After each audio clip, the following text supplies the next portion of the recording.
আজকাল আমাদের দেশের মেয়েদের মধ্যে পলিসিস্টিক ওভারিয়ান সিনড্রোম এই রোগের প্রকোপ আগের চাইতে অনেক বেড়ে গিয়েছে। এই রোগে আক্রান্ত মেয়েরা যারা বিয়ে শাদী এখনো করেনি তাদের মায়েরা আমাদের কাছে প্রায়ই আসেন। অনেকে শুনে আসেন যে পলিসিস্টিক ওভারিয়ান সিনড্রোমে ভুগতে থাকা মেয়েদের নাকি বাচ্চা হয় না এবং তারা খুব চিন্তিত অবস্থায় থাকে। আসলেই কি ব্যাপারটা একটু খুলেই বলি। হ্যাঁ, যারা পলিসিস্টিক ওভারিয়ান সিনড্রোমে আক্রান্ত তাদের ক্ষেত্রে যেটা হয়, তাদের জরায়ুর পাশে যে ডিম্বথলিগুলো সেই ডিম্বথলিগুলো একটু বড় হয়ে যায়। ছোট ছোট সিস্ট বা ফলিকলগুলা তার চারপাশে মুক্তার দানার মতো জমে থাকে এবং হরমোনাল ইমব্যালেন্সের কারণে ব্রেন থেকে কিছু হরমোন আসে, ডিম্বথলি থেকে ডিম ফুটতে বাধা দেয়, যে কারণে ডিম ফুটে 2 মাস, 3 মাস, 4 মাস, কারো 5-6 মাস পরও মাসিক হয়।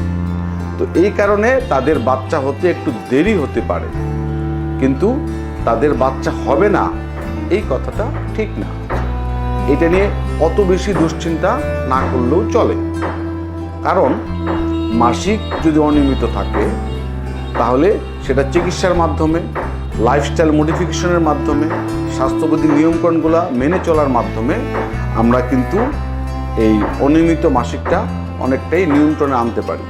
পরবর্তীতে যখন বিয়ে হবে তখন আমরা ডিম ফোটার ওষুধের মাধ্যমে তাদেরকে ডিম্বথলি থেকে ডিমটা যাতে নিয়মিত ফুটে সেই ব্যাপারে আমরা ব্যবস্থা নিতে পারি মুখে খাওয়ার ওষুধের মাধ্যমে। সেটা যদি কাজ না হয় তাহলে আমরা কখনো কখনো ইনজেকশনের মাধ্যমে, কিছু হরমোনাল ইনজেকশনের মাধ্যমে ডিম ফোটাতে সহযোগিতা করতে পারি।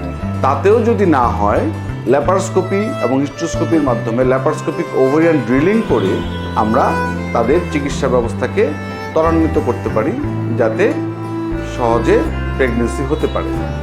সুতরাং পিসিও পেশেন্টদের বাচ্চা হবে না এই ব্যাপারটা মোটেও ঠিক না।